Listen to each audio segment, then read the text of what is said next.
கள்ளக்குறிச்சி மாவட்டம் சங்கராபுரம் அருகே உள்ள மேலப்பட்டு கிராமத்தைச் சேர்ந்த சந்திரன் மனைவி தமிழரசி. இவரது கணவர் சந்திரன் வெளிநாட்டில் வேலை செய்து வருகிறார்.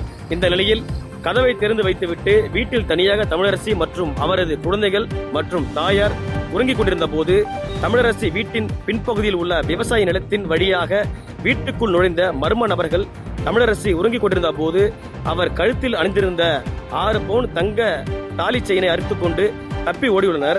இதனால் அதிர்ச்சியடைந்த தமிழரசி கத்தி கூச்சலிட்ட நிலையில் அக்கம் பக்கத்தினர் ஓடி வருவதற்குள் மர்ம நபர்கள் தப்பிச் சென்றதாக கூறப்படுகிறது. மேலும் தகவல் அறிந்து சம்பவ இடத்திற்கு விரைந்து வந்த சங்கராபுரம் காவல் ஆய்வாளர் விநாயக முருகன் தலைமையிலான போலீசார் தற்போது தீவிர விசாரணை மேற்கொண்டு வருகின்றனர்.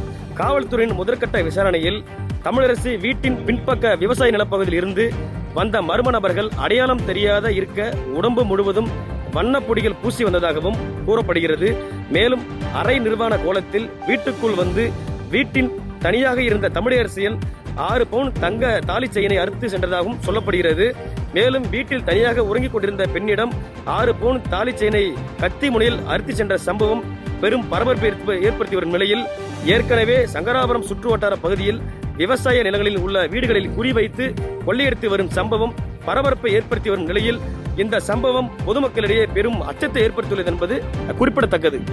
அது ஈத்துட்டு வரக்குள்ளதான் தெரியுது, ஈக்கக்குள்ளதான் தெரியுது. அப்பதான் என்னமே ஈக்குறான்ட்டு இப்படி எழுந்திரிச்சு பார்த்தா திருடுனா இருக்குது. நாங்களும் வாசப்படினா கெட்டில் படுத்திருந்தேன். வாசப்படி தாண்டதுக்காக ஜாமுன்னு வாசப்படி தாண்டி ஓடி வந்துட்டான். நாங்களும் ஆல்ரெடி ஓடியா சேர்ந்துட்டோம். கத்தனெல்லாம் மழை பண்ணுவோம். எத்தனை பவுனு?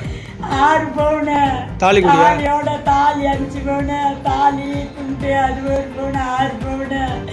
ஏதாவது கஷ்டப்பட்டு சம்பாரிச்சு வெளிநாட்டில் இருக்கிறாங்க. நான் இந்த பிள்ளைங்க பாதுகாப்பாக வந்து படுத்துருந்தேன். அந்த வெள்ளை ஆய் பேசிட்டு என்ன திட்டுறாங்க என் மாதிரிமா. செய்திகளை உடனுக்குடன் தெரிந்து கொள்ள கீழ்கண்ட கேபிள் மற்றும் டிடிஹெச் நெட்வொர்க்குகளில் எம்நாடு செய்தி தொலைக்காட்சியை காணுங்கள். பாதகம் செய்பவரை கண்டால் நாம் பயம் கொள்ளலாகாது பாப்பா.